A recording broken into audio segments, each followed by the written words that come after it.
સુરેન્દ્રનગરથી સમાચાર, જ્યાં બાળકોને ક્લાસરૂમમાં પૂરી દેવાના મામલે કાર્યવાહી થઈ।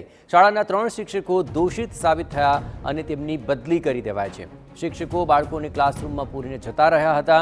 શાળાના આચાર્ય તેમજ શિક્ષકોને કારણદર્શક નોટિસ ફટકારવામાં આવી હતી। આ નોટિસના જવાબમાં 3 શિક્ષકો કસૂરવાર સાબિત થયા છે। ત્રણેય શિક્ષકોની તાત્કાલિક બદલીઓ કરી દેવાઈ છે। હજુ પણ કોઈ દોષિત સાબિત થશે તો કાર્યવાહી કરાશે। વધુ વિગતે વાત કરવા જોડાઈ રહ્યા છે સુરેન્દ્રનગરથી સંવાદદાતા સાजिद बेनीम। साजिद, આખરે કારણદર્શક નોટિસ ફટકારાય છે, શું હતો સમગ્ર મામલો અને હવે શું કાર્યવાહી?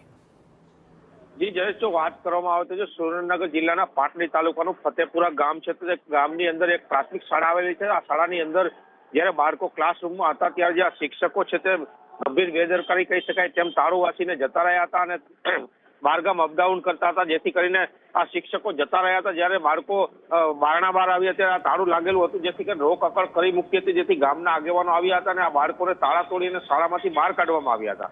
અને આ બાળકો જે છે તે અર્ધ બેભાન અવસ્થામાં હતા। ત્યારબાદ જે મીડિયામાં આ સમગ્ર મામલો આવતા જે તંત્ર છે તે જાગ્યું હતું ને તંત્રએ તાત્કાલિક જે શિક્ષણ અધિકારી છે તેઓએ આ શિક્ષકોને નોટિસ આપી હતી ને નોટિસનો જવાબ માંગ્યો હતો, પરંતુ આ નોટિસની અંદર 3 શિક્ષકો કસૂરવાર ઠર્યા હતા અને તેઓની તાત્કાલિક સાયલા અને થાનગઢ સહિત બદલી કરી દેવામાં આવી છે। અને હજી જો જે શિક્ષકો આમાં કસૂરવાર થશે તેઓની ઉપર પણ ગંભીર પગલાં ભરવામાં આવશે તેવું જણાવી રહ્યા છે।